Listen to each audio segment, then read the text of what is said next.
ఆసరా మహారాజు తానే సమిధల్లె మారి నిలువెల్లా వెలిగెరా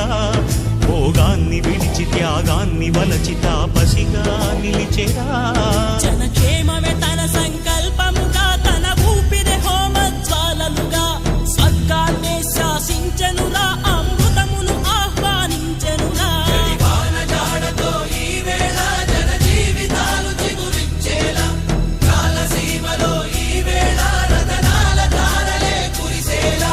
కల్లు కల్లు మని సిరిమూవల్లే చినుకే చేరగా